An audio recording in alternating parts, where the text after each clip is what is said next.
Greetings, Moonlight citizens. This is your Moonlight King here with Moonlight Kingdom Podcast episode 32, covering a variety of topics, whether it be Mads Mikkelsen, Hannibal, or a lot of things on this episode. Check it out here and now on Moonlight Kingdom in 3, 2, 1. I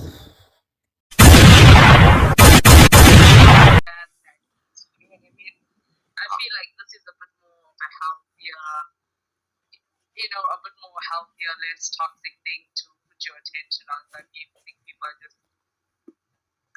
They are dissing each other's families and personal lives and accusing, and like Kendrick Lamar accused Drake of hanging around pedophiles. This is healthy? Okay, no, you're right. Never mind. Okay, yeah, you're right. I mean, if he wanted to, like, Drake could, this would be a kind of a bitch move, but if he wanted to, like, Drake could actually sue Kendrick Lamar, like, defamation of character and character assassination and stuff like that. Yeah. But it would be kind of a bitch. It'd be a bitch move if he did, but he would totally have grounds to do so. Becoming novels. Yeah, true, you're right. I gotta ask you this, though. We were talking about industry plants earlier. Who do you think is an industry plant? Like, aside from Jake, who do you think would qualify as an industry plant? Let me think. I don't know, Justin Bieber for some reason. And Usher. You think Usher's an industry plant? Like, if he had to work solely off the strength of his music, he wouldn't have gotten as far as he has? Okay. I don't know, man. Like, do you even like Usher? Like, Usher isn't really a big name compared to some people. I like his music. The song, especially the song like Yeah from back in the day, like Yeah.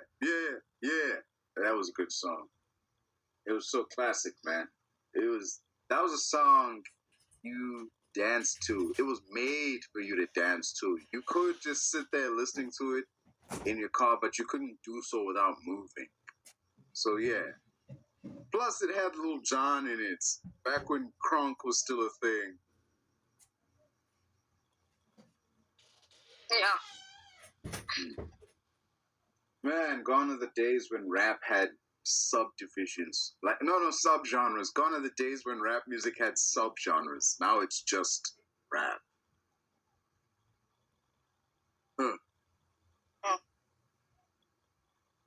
Oh, well.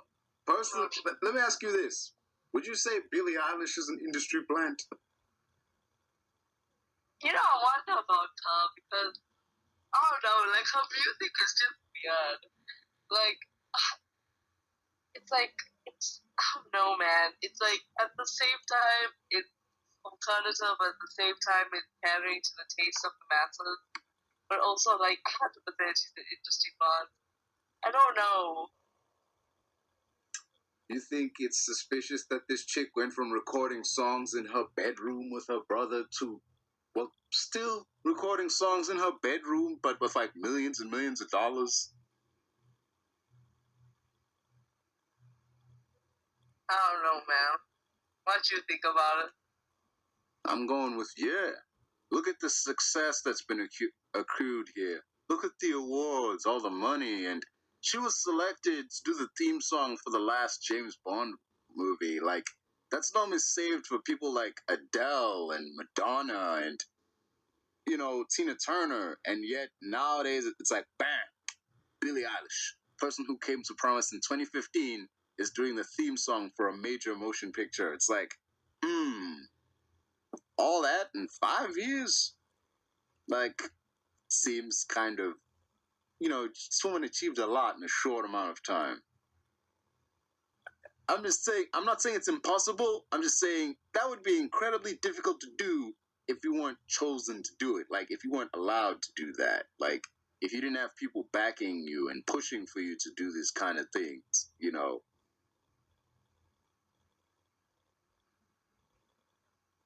Yeah, I would say that Billie Eilish, and you're right, her music is pretty weird. It is pretty out there. That's why I'm saying, like, Yeah, but I think it's more of with in regards to her music, like it does play to some of the mainstream, and then it gets like some songs that are pretty out there. I think it's a one for them and one for me type deal.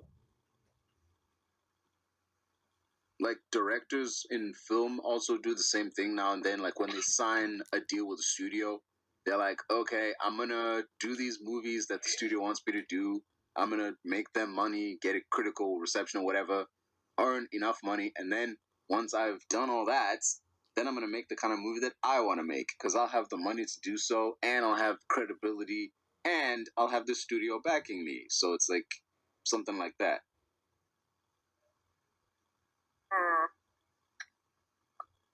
Yeah, I don't know, man. Yeah. There's a lot of actors you At the could same time, describe she as could that. be. Yeah. Okay, what about Justin Bieber? He has connections. Let me say that much. He feels. He does have connections. Yeah. Like, okay, maybe it was a fluke. Like, okay, he was just a random boy, you know, in Canada doing his thing. But also, like, I don't know. Like, you know, like with this whole P. Diddy thing, right? You know, like how Usher was also like one of the abused, right?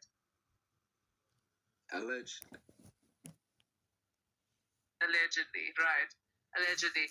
And like a lot of people like are accusing like let's say Usher is a fraud in another kind of way. But like the people that were under P. Diddy did bring a lot of new talent into the industry. You get me? Like look at Usher and Justin Bieber and another dude, I forgot his name. But like what do you think? Do you think these people are like complicit in it? In like the abuse that P. Diddy, you know, got away with for so many years? I mean, yes. Well, like some Harvey Weinstein stuff. I mean, yeah. I don't know that for sure. I just know about like what I've seen on tape. I mean, until those people come forward and say, "Yeah, here's what happened," we can't know for certain. But like the allegations and stuff, they're all there. But and you know, in regards to like with Weinstein and stuff, he's not the first person to do that. That's been going on for decades. You know, girls from all over the country go to Hollywood looking to be a star, and some producer somewhere says, "Yeah, I'll make you a star. You just gotta do a little favor for me." And more often than not, it's a sexual favor. So that's been happening for a long time. It's nothing new. It's just you know, it's kind of been an open secret in regards to like Hollywood. We're just now finding out like, oh, it's not just Hollywood. It's not just movies that this happens in. It's music too. You know, like female artists are mistreated by producers and like people like that in exchange for this. Though. Yeah. Like a lot of them were male. Yeah, that happens too. Unfortunately, like okay, like I get you, it's a cycle of abuse, right? Like unfortunately, things like the music industry, you know, it's very, I don't know, it's like it's very much toxic. It's built on bad foundations, you know. Unfortunately, I don't know how it got there, but I suppose you get why it got there because unfortunately, you know, it's a weird way of looking at it because our world doesn't value art in terms of music, in terms of acting. You know, we see it in terms of how they value and fund art colleges, stuff like that. So I get that the people that, you know, wanted to make it in this industry and make a name for themselves had to do 100% unsavory things, you know, with people in power who had the funds to fund their careers, etc., etc. And from there, it just became a whole network of people abusing people, you know, and people allowing themselves to get abused and staying quiet and bring in new people that, you know, also wanted the same dream and them getting abused. You get what I mean? It's an awful reality. And I suppose that's where the whole, you know, conspiracy theories and stuff that people come up with, like, you know, like our world is like controlled by these elite people, etc., etc. And you know, 100%, I feel like there's some kind of truth to it. Like I think 100% there's people that have enough money, that have enough influence, enough power to make things happen to get rid of people, stuff like that. But also, it's a very difficult situation. Yeah. So, I don't know, reality and what is being shown to us is not, matching. The math isn't mathing on this one. Yeah, what I mean? Obviously, what happened with P. Diddy is awful. And a lot of people abuse men and women exact both. But, I don't know. And, with this whole Palestine thing, people are trying to block, celebrities now. That's a new trend. To, mass block celebrities. And celebrities are all of a sudden coming out as pro-Palestinian to save their asses because they don't want to be blocked. But, I don't know, man. Everything at the end of the day, people are going to do, all these celebrities, they're always going to do what keeps them in favor of the people and the people that put them in those positions. You know what I mean? Yeah. So you really don't know what real and what isn't. Even this whole Drake Kendrick Lamar thing, maybe it's happening to distract us from something bigger. Like P. Diddy. What's happening? You think he's going to commit suicide or something? He's going to pull a Jeffrey Epstein? It's not exactly doing a good job if it's meant to distract. I mean, the whole P. Diddy thing is still drawing headlines. People are still talking about it. It's on the news. I mean, hot damn. I mean, if the Kendrick and Drake thing is supposed to be a distraction, it's a poor distraction. It distracted for a couple weeks and then it was done. So oh well, back to what we were doing before, back to business. It's also the stuff with P. Diddy, it's not just him. Back to our regularly scheduled programming. It's not just him. There's a slew of producers and whatnot who've done heinous things to people in the music industry and gotten away with it. It's how do I explain it? When it comes to look at Harvey Weinstein, right? Look at Harvey Weinstein. You have a bunch of women who come forward and say things like, yeah, this man said that he would boost my career or give me this huge breakout role in exchange for a sexual favor, but I didn't do it. And because of that, I was blackballed and prevented from gaining further roles elsewhere. And, I missed out on this big role in this big movie that he was in charge of. At the same time, that's awful, but it does make you wonder about the person who did get that role. Okay, if this woman wanted that role but was turned down because she wouldn't perform favors for Harvey Weinstein, what about the woman who did get the role? Did she perform favors or what? Because that's basically what it's saying. If she didn't get the role because she didn't do it, then what does that say about the person who did get the role? Automatically you'd assume, well, they must have. They must have,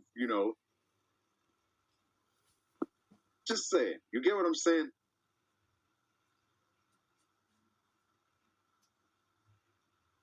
I don't know, man. Okay, I get you with at the end of the day, they could have made their choice, do I do this? Do I sacrifice, myself and my self-worth and my honor, to this person to get what I want, but also at the same time, it's unfair. It's an unfair industry, as I said. Unfortunately, the world doesn't consider art forms and things like that to be of importance, and it created this whole, the celebrity scene to kind of bring people into power in terms of their career choice. But, I don't know. I have to also blame people, as I said, because, the cycle of abuse also continues when people continue to be victims. You know what I mean? Also, there's a technical aspect to look at and say, when you hear about these stories of the women who said no, and they were blocked and treated horribly by studios, and these powerful men were able to essentially ruin their careers, it sort of paints this image of the women who said yes. You know, like, okay, you said yeah. Now you're coming forward and saying like, yeah, this person, you know, I did favors for this person in exchange for progress in my career. So it's like, yeah, but at the end of the day, you still said yeah. Like, nobody forced you to do any of this. You're an adult. You were aware what was going on when you went in. No, not when you went in, but like you were aware what was being asked of you and you went with it anyway. So you coming forward years later, like, you know, it's just like, okay, yeah, what happened was horrible, but like, I'm not victim blaming. I'm not victim blaming, but it's like you knew what was happening when it was happening, and you went ahead with it. So it's like you have every right to, you know, I understand it's terrible what happened, and people can, you know, feel whatever, and this horrible man needs to be brought to justice. But like, there is that contingent of people that would be like, technically, nothing wrong happened here. Two consenting adults engaged in said actions. You know, like this person could have. No, technically, it's not. Nothing happened. Okay, nothing happened, but like at the end of the day, somebody used their power and their influence and their money to, you know, kind of influence another person. Yeah, something heinously immoral happened here, yes. But in the eyes of the law, there is this thing of like, you know, there is this a way to look at it and say, technically, nothing illegal happened here. It isn't until someone can come forward and say like, yeah, they were forced to do this. They weren't given a choice to walk away. Then it's like, oh yeah, this guy can be stopped. We can do something about this dude because he can't hide behind this thing of like, hey, this person knew what was going on when they walked through the door. They're an adults. They could have walked away. Like, you can't say that anymore because now you're forcing people to do favors for you. Or you're threatening them, you know, like, yeah, then we can stop this person. But yeah. Whether it's whether it's P. Diddy or Weinstein or whatever.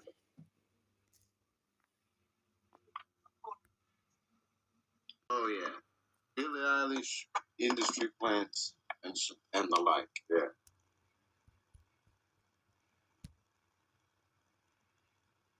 Well, yeah, she is an industry plant, but it is. Would you say having industry plants is a net positive or a negative? I mean, industry plants, like, here's the thing. They shouldn't be an industry in the first place, should there? It should just be people who want to share their talent with the world and people who appreciate that talent.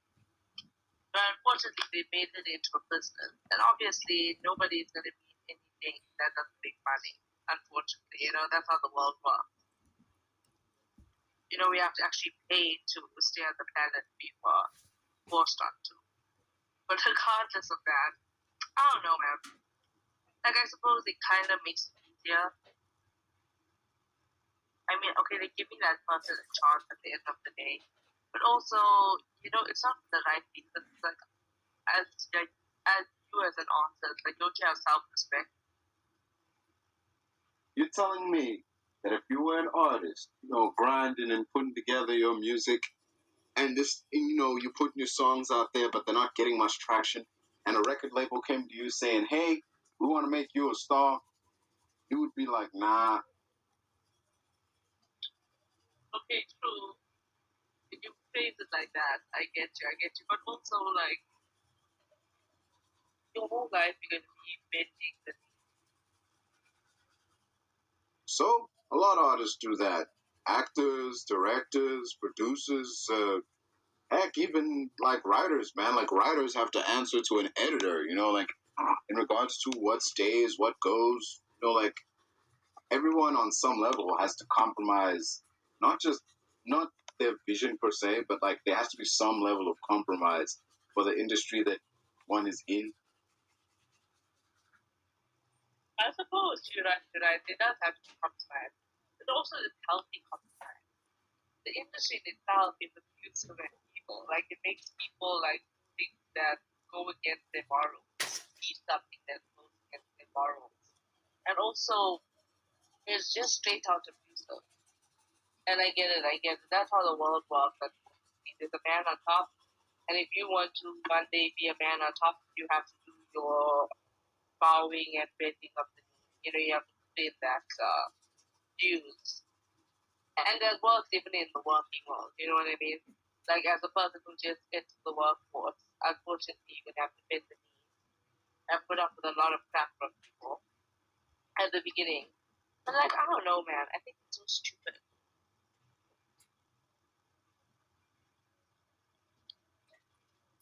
Yeah, I do understand like that view, but there is this view of like directors and actors do. It's like, okay, I'll do one for them, one for me type deal. Like, yeah, I'll make like you'll have like a Matthew McConaughey who'll be like, okay, I'll do all these romance movies, I'll do all these comedies, I'll accrue money and favor with the studio, and then when it comes time for it, like I'll be like, okay, I've made enough money, I can say no to these comedic roles and like hang and wait for a more serious role to come around and be like, okay, I want to do serious stuff now.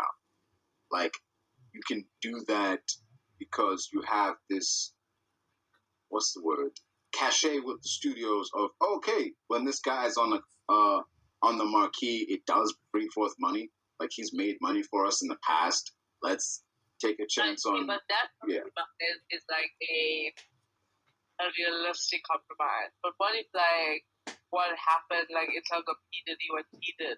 What if that's the compromise? That ain't a positive compromise. That's not compromise. That's abuse. That's taking advantage of somebody in exchange, I don't know, for something that, realistically speaking, you were supposed to be giving them anyway. Exactly.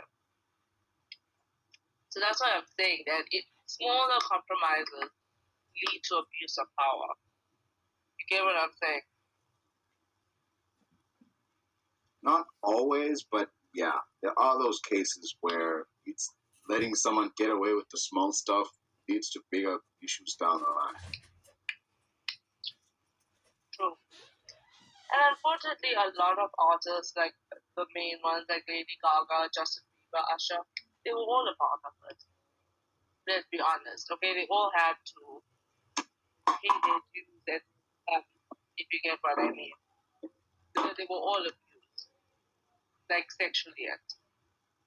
So, unfortunately, it is a common thing. It's not just, okay, allegedly, but still, I feel like it is a pretty common thing. But people, like, as you say, we have to pay our dues, like making a couple of songs that you might not, like, really want to make. Okay, that's like a normal compromise, especially if somebody is willing to fund your career.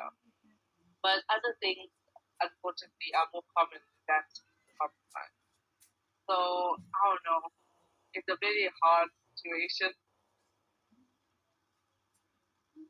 But you as an artist, like, you have to think to yourself, like, you know, this is all I have. And, like, I've spent so much. So they just, you know, like, their time, their money, all their hopes and dreams, there's, like, one chance. So that's why people end up just falling into the abuse. You know what I mean? Somewhat. It's really... I mean, of course, there are some people, like Mal, he, like, completely left the industry and started his own thing. What are you talking about? He still acts. He still does movies now, man. He was in that John Wick TV show. Okay. That's the thing. He was cancelled before cancellation was a thing. Wasn't... Yeah, he said heinous things, but, like, after a while, people didn't forget. It was like, yeah, we remember that, and people bring it up any chance they get, but enough time passed that we can be like, okay, we can kind of let this man back into our good graces because, yes, he said horrible things, but he didn't hurt anybody. It wasn't directed specifically at any one person.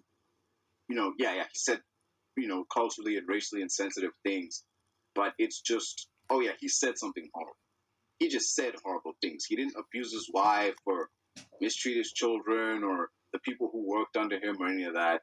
Aside from the stuff he said, when it's just a verbal thing, like this person said something horrible, it's more or less a case of, okay, you need to go away for a while. Like we are not, you're never going to be as big of a star as you once were, but you're not out of it completely. When you commit a crime, like abusing somebody or mistreatment, when you actually commit an actual crime, then it's like, okay, you need to go away for good. Like, there's no cooling off period here. They're not gonna forget that. You just need to get gone. Yeah. That's okay, you're right. yeah. But also, like, I don't know. Thing is, there's when it comes to like artists like P. Diddy and so on, there's the like rap community has a history of misogyny in it. And, you know, women have been historically, like, not been well represented within rap. Not only that, but, you know, in music videos, in music lyrics, like, when it comes to women, they've been really... Yeah, they've gotten... The short end of the stick isn't quite cutting it. You know, it doesn't do it justice to just say, oh, they got the short end of the stick. No, they've been... You know, they've been treated negatively, verbally, lyrically, in every sense of the word. Women have been mistreated when it comes to rap. So when you see a rapper who is misogynistic towards women, you don't really think twice about it. It's what's expected. It's terrible that that's so commonplace, but still, it is what it is. So when you hear that a rapper, oh, this rapper said horrible things about this woman he was seeing, it's like, okay, what else is new? That shouldn't be the attitude, but that's just how it is. Like, oh, well, they all do that eventually. It isn't until you get to a thing like, oh, this rapper attacked his girlfriend, or, you know, he demeaned and mistreated this woman behind the scenes. Then it's like, okay, you know, this is a bit more serious than that. You know, it's a bit more serious than what we're used to. Like, he's got to go. I mean, there's no coming back from what P. Diddy did. Even he knows that. That's why he freaking fled the country. No, there's no coming back to that. Same thing with that Roman Polanski guy. He, you know, he committed a heinous crime. The thing is, he fled the country. What, you know, bothers me about what Roman Polanski is he's still working. He's still making movies and stuff. So, like, there's people out there who condone what he does, even after finding out what he did. And it kind of lends credence to what Jim Carrey said about, like, Hollywood is a spineless, you know, it's a spineless industry, you know, because you're never really going to hold someone accountable if they're in a position of power that they can do you favors in. So, remember I said it's an open secret? It was kind of an open secret that Harvey Weinstein and various other producers do horrible things to women, but no actor is going to point that out if they're in a position where that person can do them a favor. You know, can put them in some high-budget movie or, you know, make them a huge star. Nobody's going to point that out unless, yeah. Nobody called a position of power, and let's be honest, he could ruin their careers, literally. Yeah, it's exactly that thing. Nobody's going to point out the heinous thing P. Diddy did if they can stand to gain from his influence and, like, basically the rub of pure association, you know, like, it isn't until it becomes clear, like, oh, this man can't help me at all, that you come forward and be like, you know, or like, oh, I have nothing to gain from being associated with this person, that people come forward and like, yeah, I can totally bury this guy. Now I can say all the horrible things he's done. Now I can, you know, jump on the bandwagon of, hey, this guy is a total scumbag, and here's proof. Doesn't matter that I've been sitting on this proof for like a decade, but, you know, here's the proof, you know? Exactly. And those people should be held accountable as well. Because silence is just as bad, to be honest. It's not always complicit in the crime. It's not always complicit, but sometimes it's a case of, I am going to hang on to this evidence until it can be useful to me. Like, there's a scene in this one Jack Ryan movie with Harrison Ford that kind of explains this, because Jack Ryan found out some dirt about the president. Like, the president was up to no good, and Jack Ryan found out about it. And, like, he told the president, I'm going to take this information and, like, basically going to put you out of office. Everyone's going to know what you did. And the president was like, nah, you're not going to do that. What you're going to do is you're going to hang on to that evidence until you need it. Then, in, like, the moment you need a favor from me, then you're going to, like, threaten me with this evidence. And, then I'll help you out, and that's what's going to happen. Granted, that isn't what happened, because, like, Jack Ryan in the story is a stand-up dude. But, like, the fact that that president knew, like, nah, here's what's going to happen. You're going to hang on to this valuable info that you should tell the public until you need it, until it's advantageous for you to, give it up, because the value of a favor from the president, and that's kind of what happened here. All these people coming forward with stories about P. Diddy, now that all these accusations have surfaced and this video has surfaced, they didn't just find out this stuff. They've had this stuff for years. One guy, in regards to a shooting, still had the bloody shirt that he wore on the day of the shooting, and the shooting was years ago. Where was he when the shooting happened? Again, hung on to the evidence until it was advantageous for him to push it out, like, he could have brought the bloody shirt to the cops, but no, he hung on to it. Yeah. But you get what I'm saying. Yeah. Okay, I get you. But, like, I don't know, man. It just makes more people guilty in a sense. Like, for you to, like, know a person is a piece of shit, but, like, they are useful. They may be a useful piece of shit. Like, that's not a bad way of thinking, You have to judge those people as well. Yeah. Plenty, even the industry itself, whether it's music or Hollywood or whatever, will gladly protect a scumbag as long as the scumbag remains useful.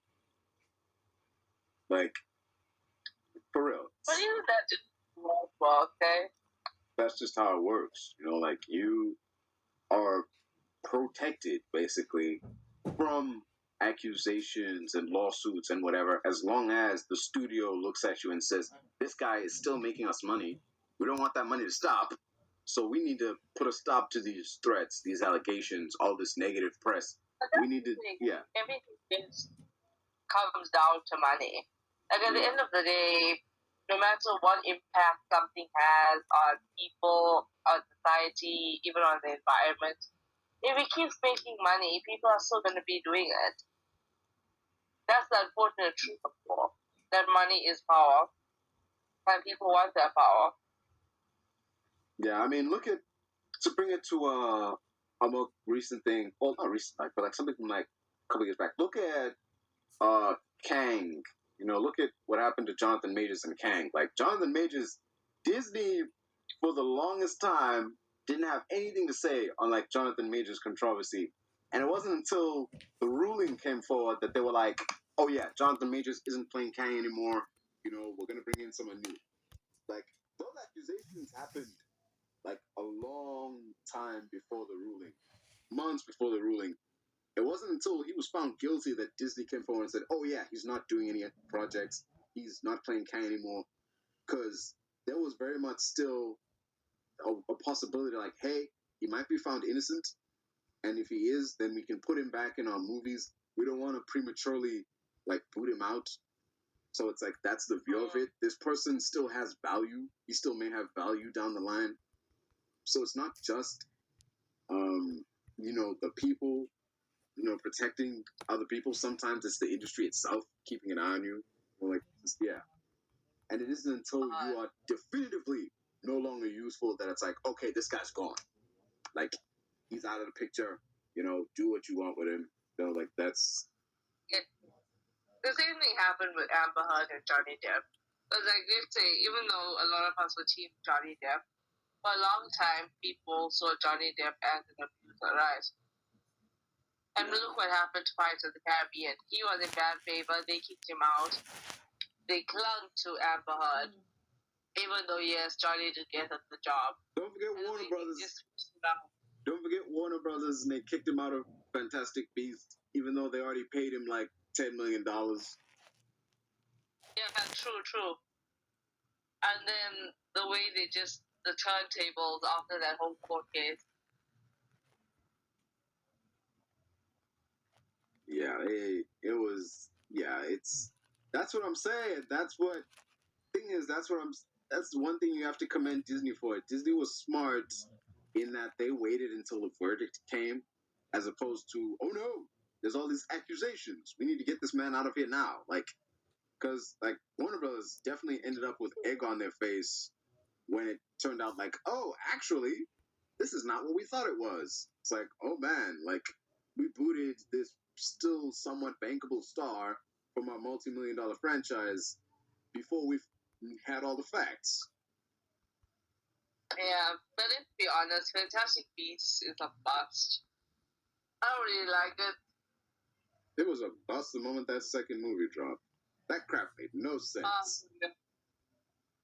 No, like that first movie, okay, it made some sense. You know, it wasn't exactly Harry Potter, but you know, it had its own little thing going on. It was original. It was a new protagonist. The plot line was cool, you know.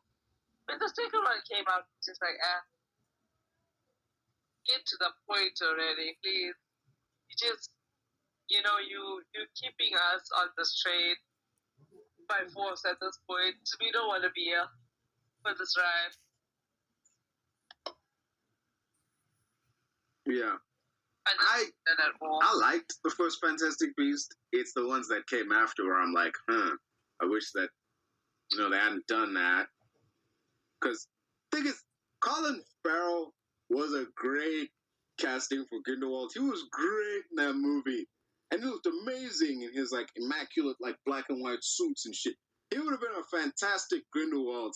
But they had to, like, get us with that twist of, it was Johnny Depp all along. Like, white hair, white mustache, one blue-eyed, pale as fuck weirdo Johnny Depp. Like, what was wrong with Colin Farrell? I mean, damn. He was a decent villain, man. They could have just kept him around, but no. We just had to get weirdo Johnny Depp in here. Like, I don't know why people like Johnny Depp that much. No kid. He's a cool actor. He's a good actor as well. You know, he's very eclectic in the way he can really, you know, bring to life those weirdos, you know, those weird characters. But, you know, some people also deserve a chance. Everybody just goes for Johnny Depp whenever they want an eccentric character. And that's not fair. But there's a lot of people, like, that can do, like, look at Heath Ledger, for example. No one thought he could play a good Joker because he was always, you know, that boy next door type. He was always the love interest in these movies. And then, like, nobody really thought he could play a good Joker, you know what I mean? Like, that's a villain. That's, like, a crazy dude. And he's, like, the best Joker ever. yeah. I mean, so comic accuracy be damned, but yeah. A chance.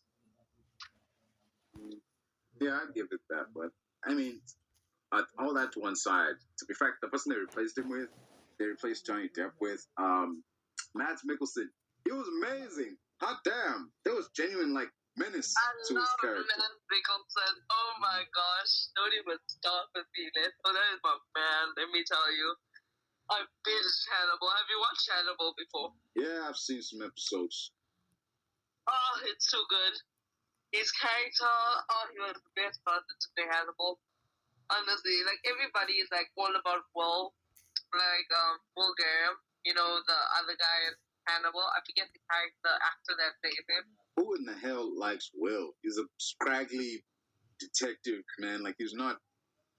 Yeah, no, like, I get it, okay? He has that, like, weirdo, you know, never been touched by a woman kind of vibe. You know, he's, like, he's all sensitive and deep and troubled. But Hannibal just has that power about him. He's a bit older, he's a bit wiser, he's a serial killer. He has that killer drive. And he's always, like, honestly, like, if I saw Hannibal, I would know. Don't forget that he eats people. He's the one that did those murders. Like, I would know immediately. He's too repressed and too perfect. You know what I mean? Yeah, we're gonna just skip over the detail that he eats people, huh? Honestly though, but it's like, but you saw the dishes he makes, you know? He's like a proper chef. Like honestly, if I was there at his house and he served me something, I don't even know what it is, I would gobble that up. It looks too good, the way he prepares them. I wouldn't even ask what meat is it. And I'm very picky about meat, like I don't even eat like mutton and stuff. Let me ask you this, since you like Hannibal so much. Mads Mikkelsen or Anthony Hopkins?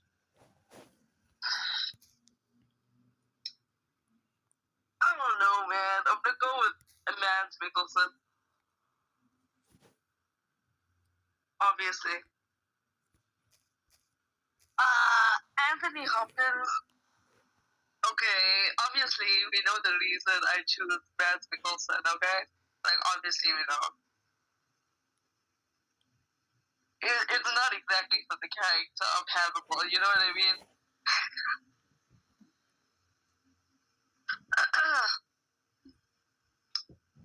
But, like, Anthony Hopkins played a good role.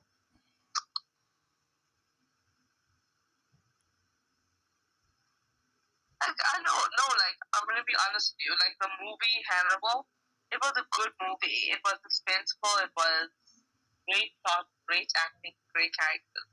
But when you watch the TV show, like, okay, again, great plot, great acting, great everything. But there are certain aspects of the show that stand out more than others. Like, all I'm saying is, I love it. I love Hannibal for the plot of the TV show. And if that plot includes Mads Mikkelsen being tied up, being jailed, doing his own thing, then that's what it is. He's too good looking, man, Shane. Yeah. Just skip the fact that Anthony Hopkins won an Oscar for playing Hannibal, but yeah, you know. Okay, you're right. Okay, in terms of the character Hannibal, Anthony Hopkins did play a good role. He won an Oscar, he deserved it. Mads Mikkelsen only played a TV show version of Hannibal. There's a big difference. But also, you know, you have your personal favorites for a reason. And like, okay, let's compare the show to the movie. The show added a lot more depth to the story of Hannibal and the entire case of Hannibal. We have to admit that. Yeah.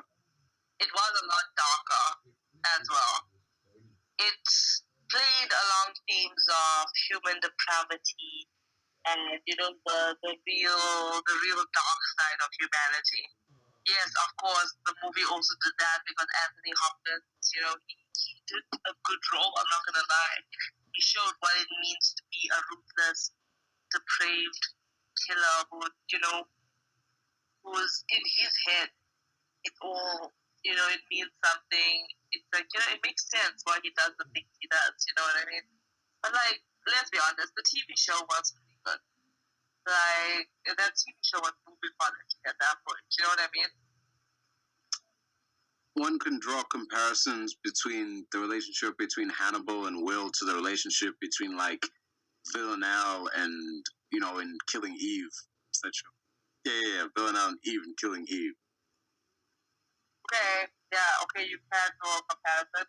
I don't like TV that much, though. Neither do I, but I'm just saying, you know, there are some similarities between the two shows. And of course, they did play into the gating of the myths, you know, like.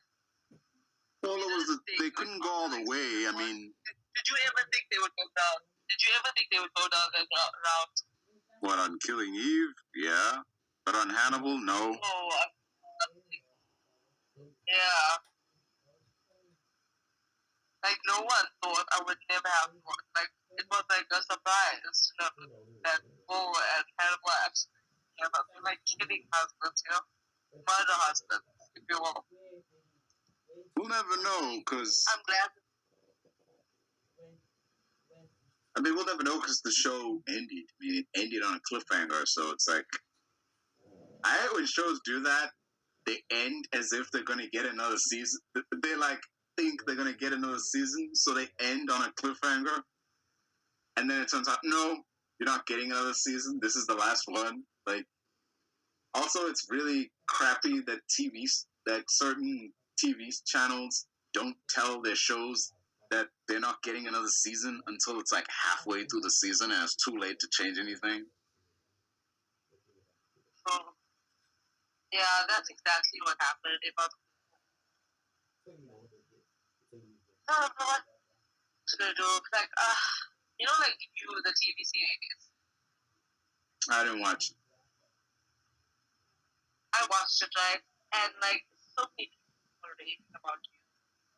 I didn't like the idea, man. I've seen people talk about it, and it just feels like, I don't know, it feels like discount Dexter, man.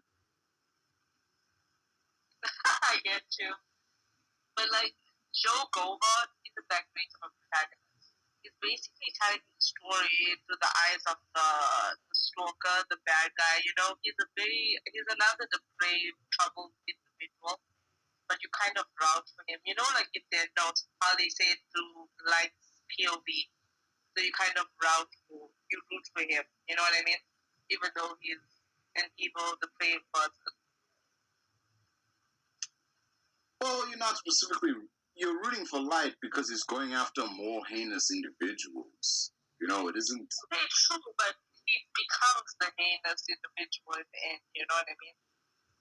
Yeah, at that point, you're just rooting for... the hero becoming what they hated the most, at the end of... Either die the hero or live long enough to become the bad guy. Exactly. But honestly, I love Deathnote. It's one of my favorite animes. It's one of the best things ever. And, I hate it when people ask me Team Light or Team L. Because, L wasn't even a main character. L's part in the story was very tiny, you know what I mean? Okay, yes, he was a fundamental character, but the whole point of creating L was to create yes, Al was a good guy in the end. He was on the police force. He was trying to bring down lies.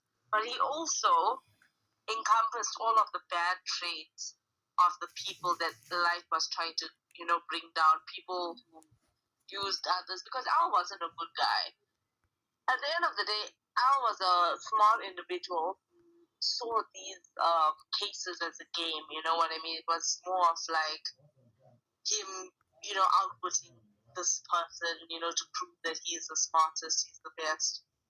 And that's the whole point and the theme of power, that you have all these people who are fighting against each other to be, king of the hill. And Al, at that point, was one of those people. And yet people still consider Al to be a good guy. And they rout for him, they're like, Al's my man, I'm Team Al. I'm like, who are you even talking about? This bloody side character.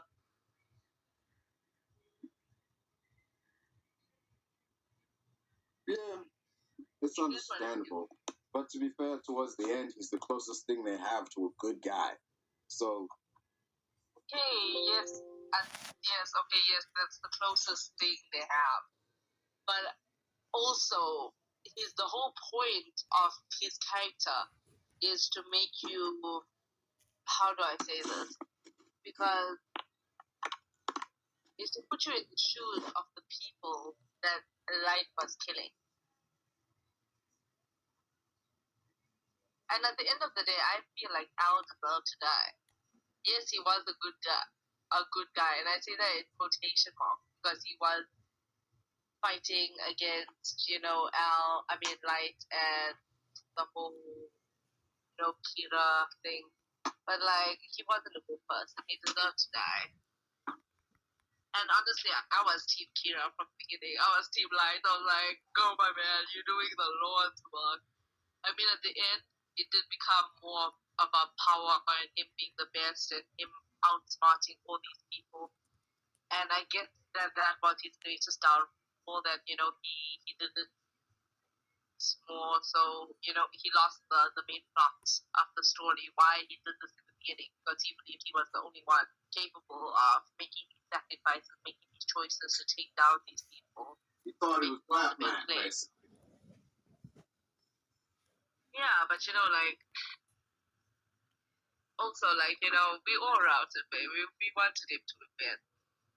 And at the end, his whole, I like that plot twist that he became Shinigami at the end, because like that's how Shinigamis are created. They're people who use the Death Note, and they tell you at the beginning, if you use the Death Note, you'll end up in a place that's not heaven or hell.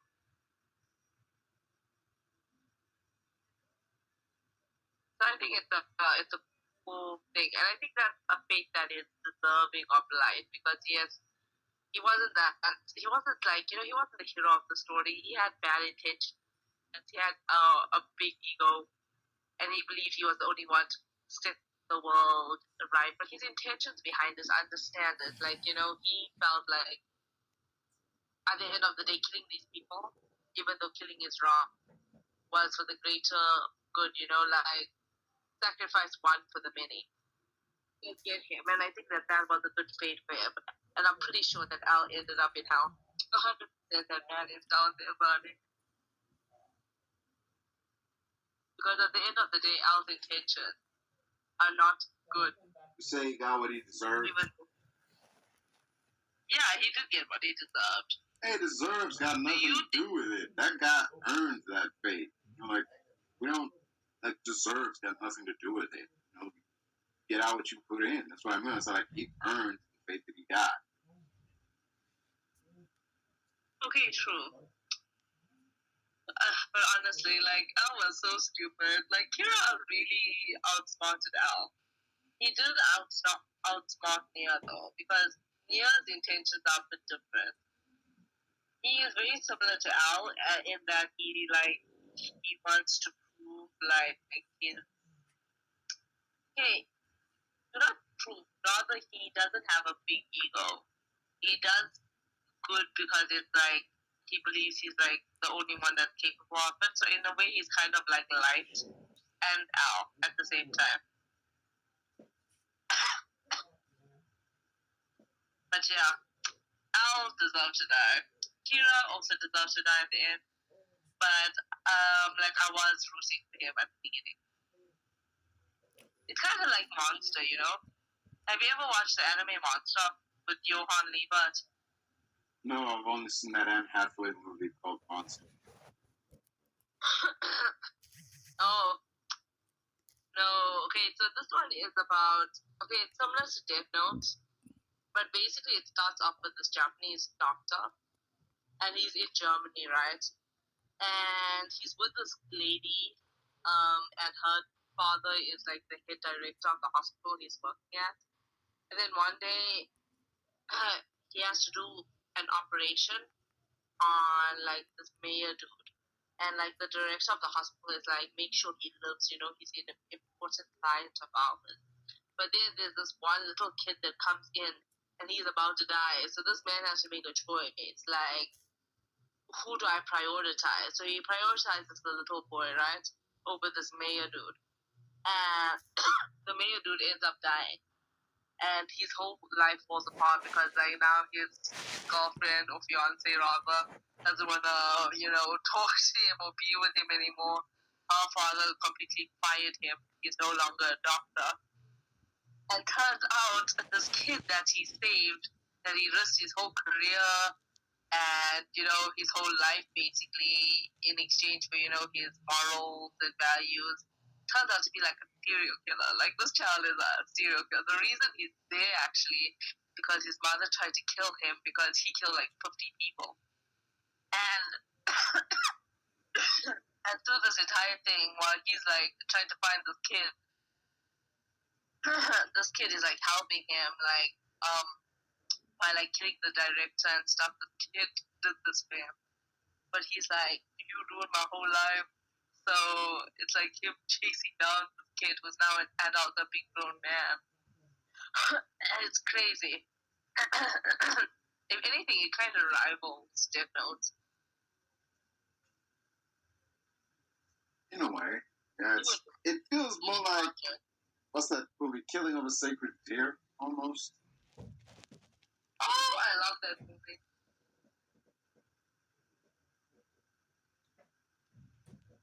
Yeah, It was an 8. Was it? Don't you mean 824? 824. Right. Was it? I don't know. Yeah. It was 824. I just looked it up. And it also shows, more than anything else, that Barry Keoghan was always weird. This ain't just some new shit he's on. He was always doing weird shit. I love Barry Keoghan. Let me tell you, he's my man. His performance in Saltburn was spectacular. Let's be honest, yeah. Like, nobody.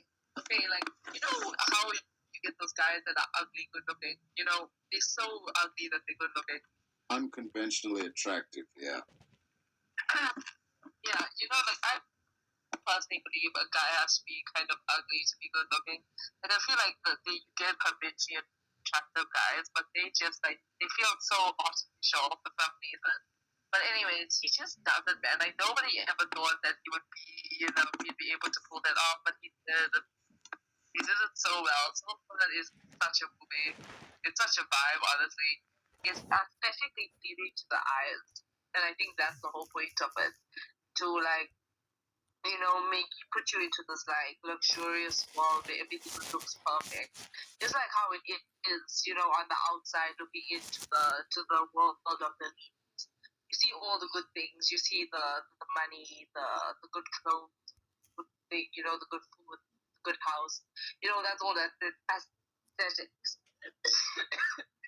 But when you, like, you know, you look into it, you know, it's really has its ugly parts to it. So I like that whole vibe of it. Oh yeah, the rich and successful are just as phony on the inside as they appear on the outside. Yeah, that's a real good messaging to it. That's some solid thematic work there. So, Nobody's denying that. Nobody's denying Barry Keoghan is a good actor or anything. I mean, he's playing the Joker in the new Batman.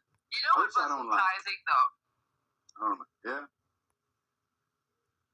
Jacob Elordi, like I knew, like, okay, he was a good actor, like, okay, he's like, you know, like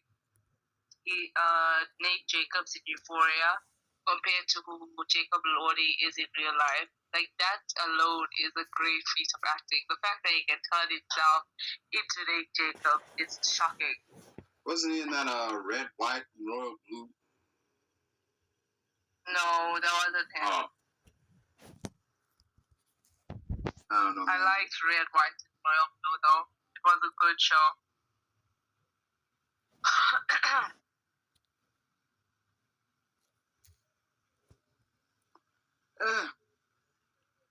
As dudes start meshing together after a while, man. Well, whatever, you know, you know, it's gonna be they're gonna have a tough time convincing us that these are kids when there's, like, several years between seasons. But honestly, who's watching Stranger Things anymore after all the drama that happened? Honestly, they're gonna come up with a season 5 and it's gonna fail, and then the whole series is just gonna be dumped. Or not if Netflix has anything to say about it. If they can still make money off of Stranger Things, they can still get eyes on the streaming service because of Stranger Things, then they will crank that baby until it runs dry and keep cranking. I mean, true. Season 4 was good. We all admit it. We were all watching it when it came out. No, but when was that? That was 2 years ago. That is what I'm saying. That's what I mean. I'm like, they're gonna have a tough time convincing us these people are still kids when there's years between seasons. Yeah, it's crazy. They need to move faster. Did you watch Damsel yet? I know about Battinson. Not a fan. Did you watch it? Not a fan. Didn't particularly What do you mean? That. I didn't particularly enjoy that this woman who, up until she got dumped in that hole, was being portrayed as like an ordinary girl, but she's not like most girls because she chops wood now and then.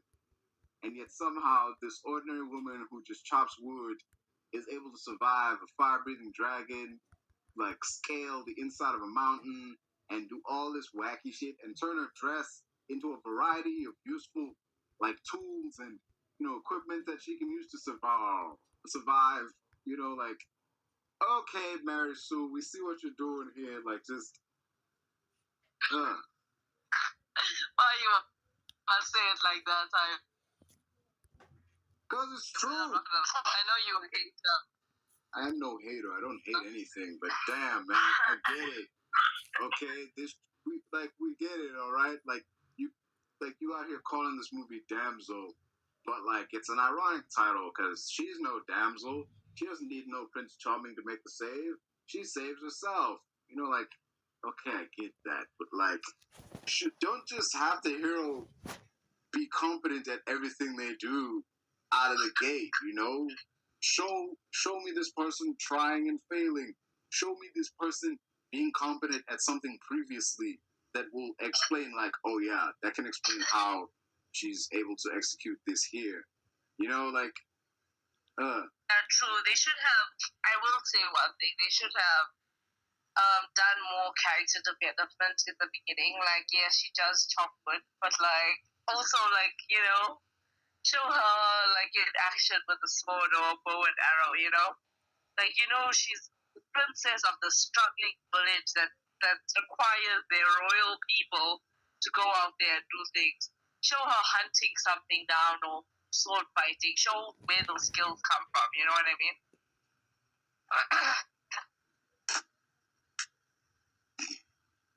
yeah.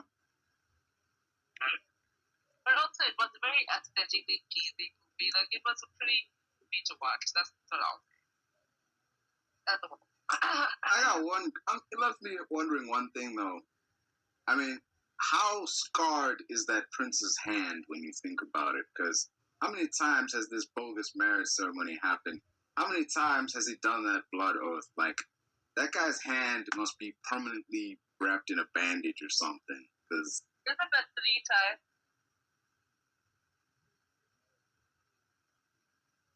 Yeah, 3 times. There were a bunch of bodies in that cave. Yeah, but like 3 times each prince. So he did 3, his father did 3, then his grandfather did 3, so they won't add it up.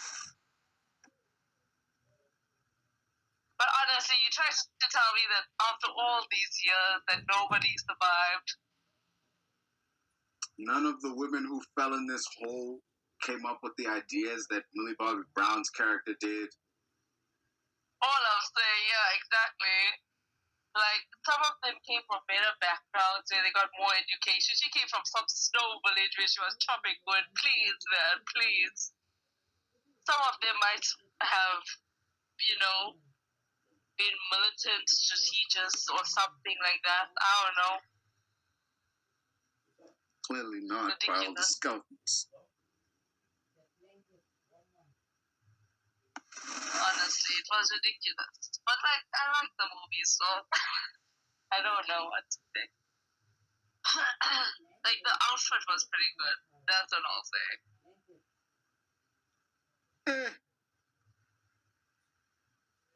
It's not a very high bar to clear. But also, Millie Bobby Brown, I don't know, like, her career is very weird. Like, of all movies, just a random movie, Neffex movie she's in. She hasn't been in much of anything else, literally, except Stranger Things and Enola Holmes. And that's it. She was in that Godzilla King of the Monsters movie. But who really cares about that? Was that a really memorable movie? She was also in that Godzilla vs. Kong movie. That was nice. Yeah, but it's like, it faded in the background. It was nice when it came out, and then it was.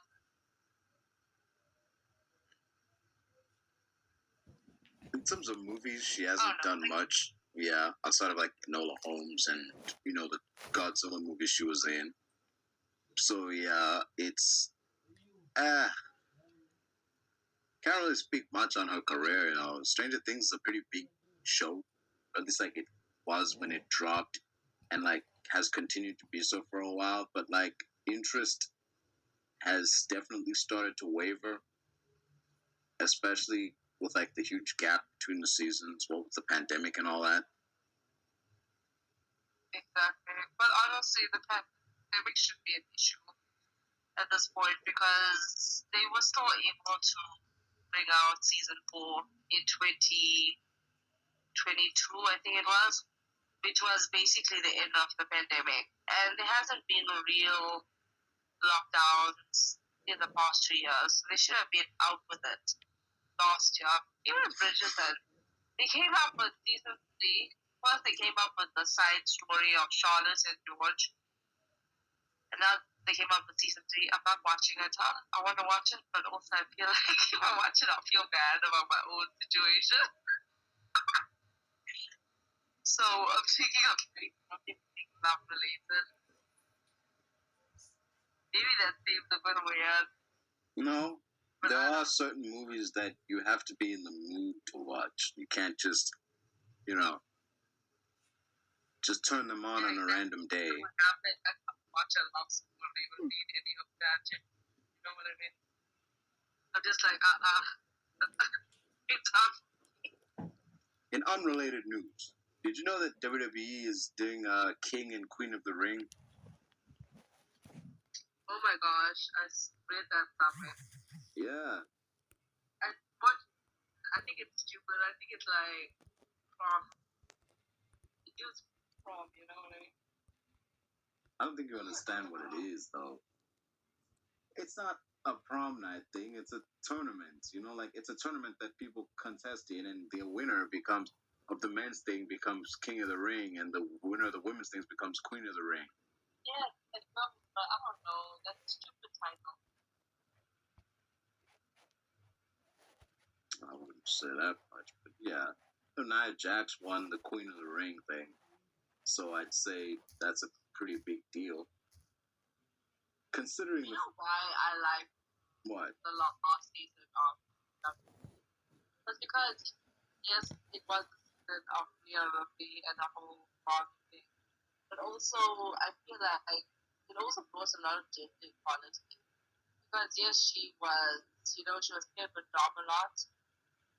And they were a bit of mentality. Like, it wasn't just something a woman working with a woman. She was also a part of it. And it was pretty cool because it was more like even terms that,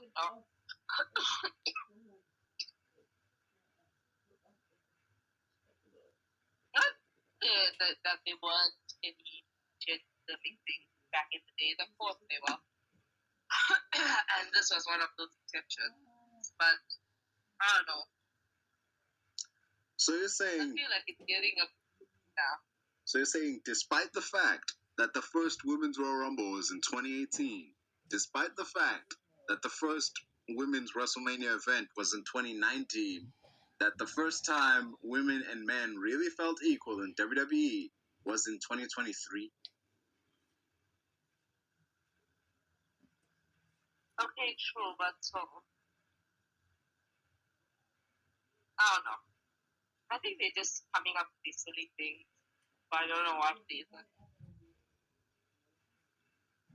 But honestly, they've done so much in the past few months to gain attention that they don't have to come up with these stupid things. Like look at the Rock came back. That was like epic.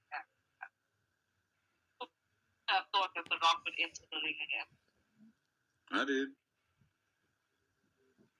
There was plenty of unfinished business. Yeah, but also because the whole Hawaii thing, they had to do something to get attention back there.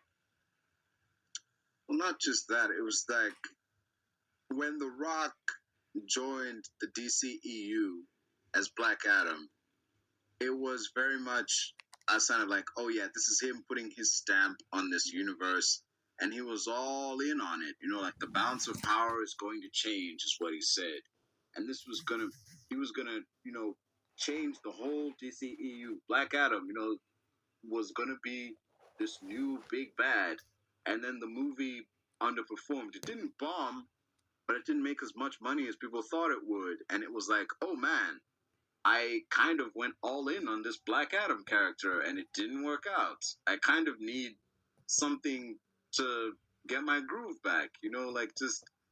And from my perspective, going back to the Fast and Furious franchise, even though he said he was done with it, and going back to WWE, even though it seemed he was done with that, was his attempts to like, hey, let me get public favor back in, like public sentiment back in my favor. Let me, get my groove back, basically. Get back to my winning ways. Like, that's how I viewed that. Yeah, I get you. Okay, it was a combination of all those things. But I don't know. I don't think he would. I feel like he was in a point in his career where he would leave that part of his life behind now. But I suppose I was wrong. I'm glad he didn't. Yes. I wanted to see as much. Okay, you and I are big DC fans. Have you ever liked Black Adam? Just be honest. Honestly, when I saw him in the Injustice game, yeah, I kind of liked Black Adam. He had a cool suit. Injustice, but like comic-wise. Like we both read Batman comics. We like Batman. He's not a Batman villain. He's a Shazam villain. Like when back in those comic days when he was like a big angry elf with the ears. No. Really Shazam. No. No one was into Shazam. Let's be honest, yeah. Yeah, I wasn't really, except Elvis. Elvis Presley really liked Shazam, but like other than that, like nah. I wasn't really feeling Shazam. Like yeah, Batman.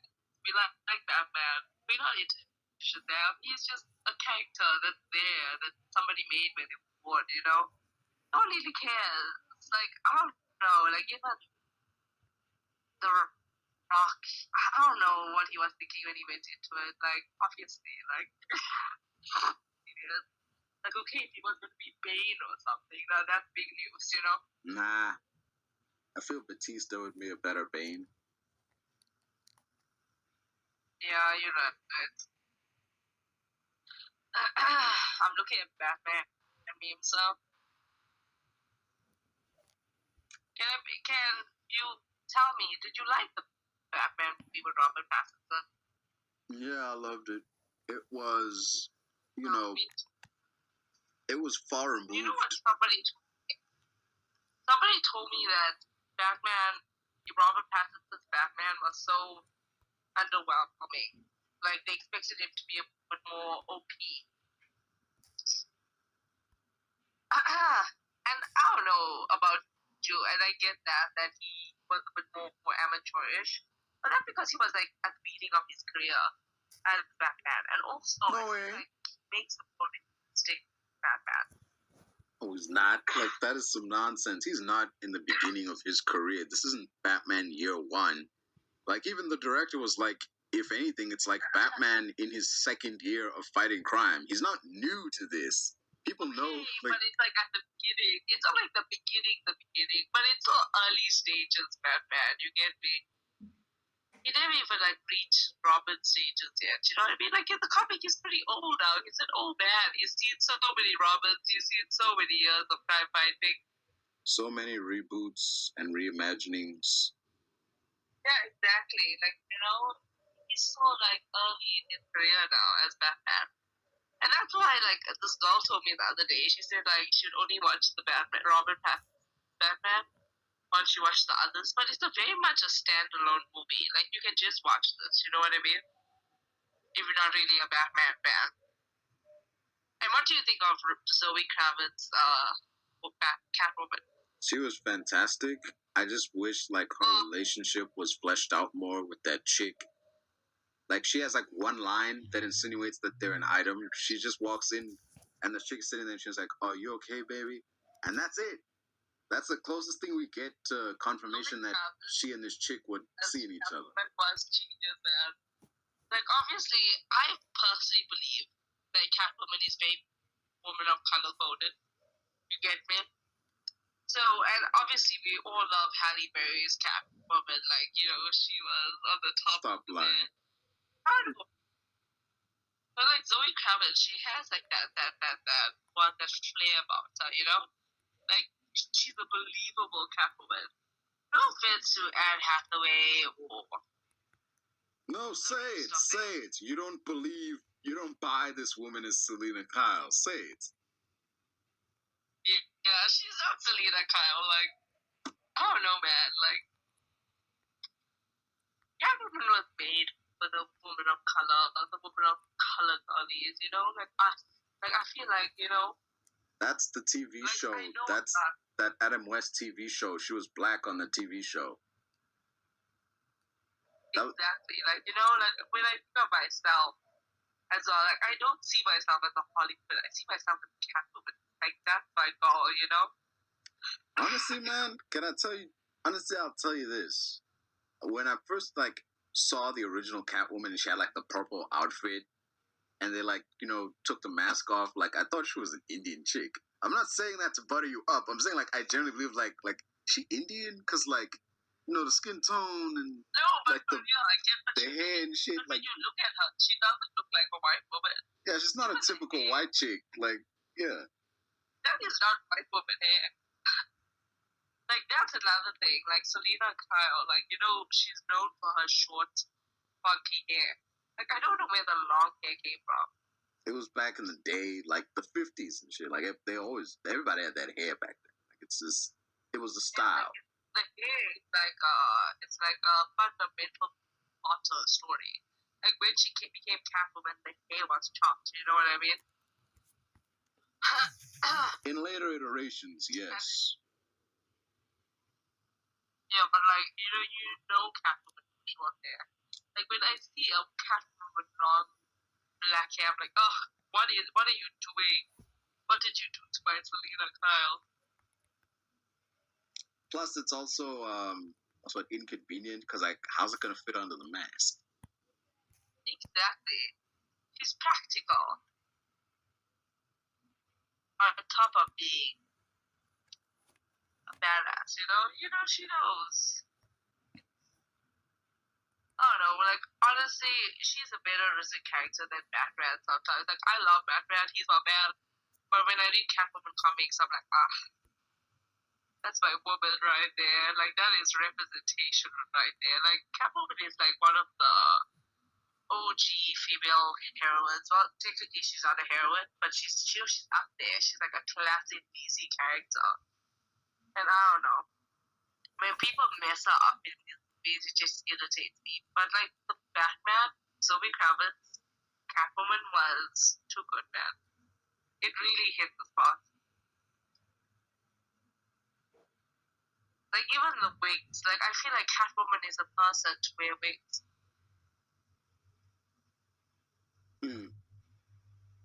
If anything, you'd think No, Lex Luthor would be the guy to wear wigs. Okay, true. True that.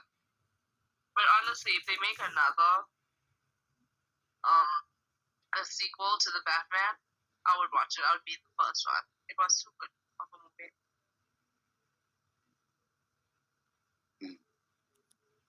Yeah, but it's been delayed. They were making a sequel, but it got delayed.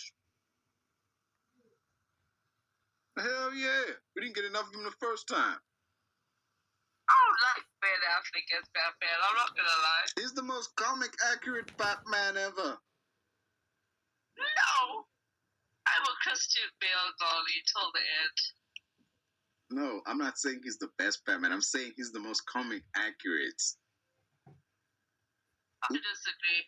Yeah, look at Dark Knight, the Dark Knight Returns, like Frank Miller's Dark Knight Returns. That is a one-to-one recreation of that character. Not entirely, but largely that is a one-to-one dude. Christian Bale isn't an adaptation of anything. Prior to that, there was no Batman who looked like that. Just saying, there was no Bane who looked like that. It's an adaptation. No, it's not an adaptation. It's a reimagining. Like, Bane doesn't look like that in the comics.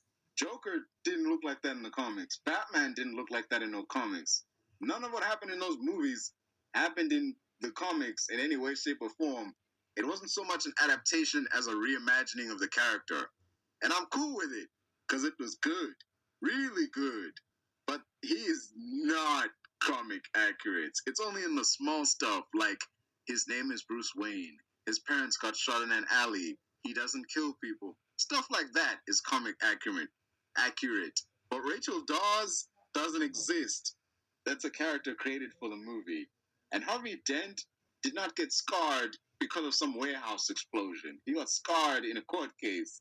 Like, Batman and Robin, no, not Batman and Robin, what's this? Batman Forever is a more comic accurate Harvey Dent than, you know, Aaron Eckhart's Harvey Dent. But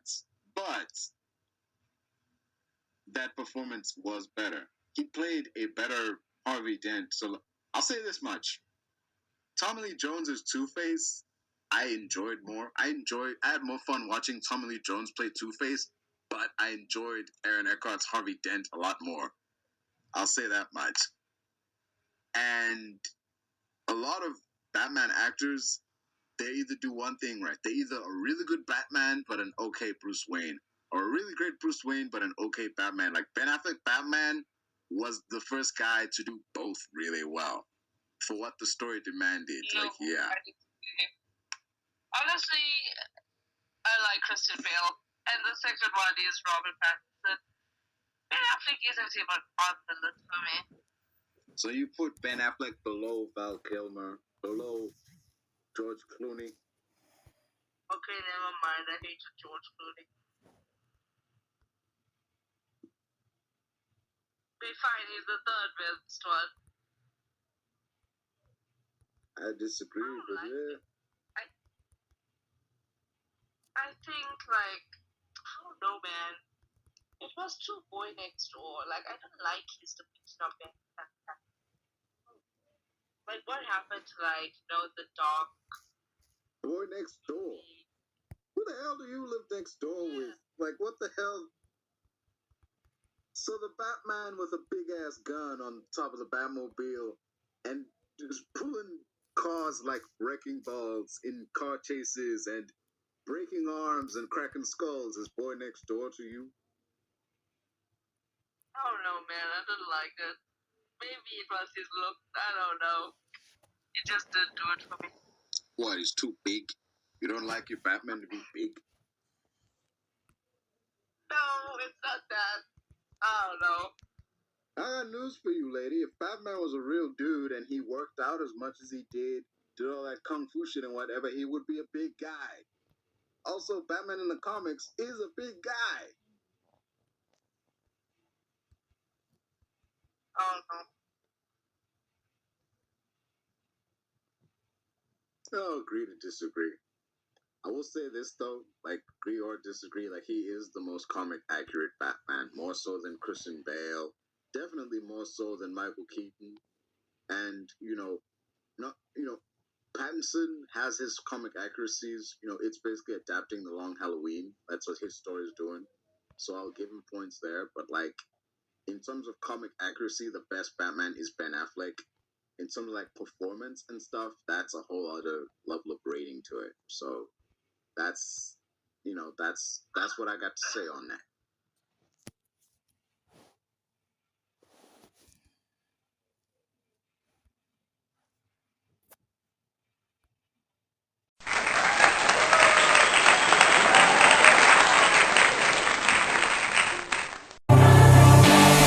I was born to be a fighter, had these dreams and desires. I would be something better, energy, got a fire in my soul to keep burning, a pain that keep hurting, a curse is emerging, feel the thirst, keep on working, I won't stop, I won't quit, to the top of this shit, I get lost in the work, sweat dripping, not a bitch, I get mad, I get pissed, I get after this shit, hit the gas, feel the grip, adrenaline, never miss, I'm not patient, but I've learned to embrace it, cause I've been working, I've been waiting, never complacent, cause I'm so close I can taste it, want it away from everything I've been chasing. I'm honest and I promise that I got this. I'm launching, all I've wanted has been exhausting. I'll teach you how to harness, control the conscious. You got this, yeah you got this, you gotta want it. Shot, life ain't fair. Are you gonna win or will you to play scared. I will not stop, I am prepared to get to the top, yeah, you must be rare.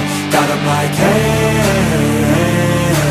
hey, I will not stop, I am prepared to get to the top, yeah, you must be rare. You got one shot, life ain't fair. Are you gonna win or is you play scared? I will not stop, I am prepared to get to the top, yeah, you must be rare. God, I'm like, hey, I will not stop, I am prepared to get to the top, yeah, you must be rare.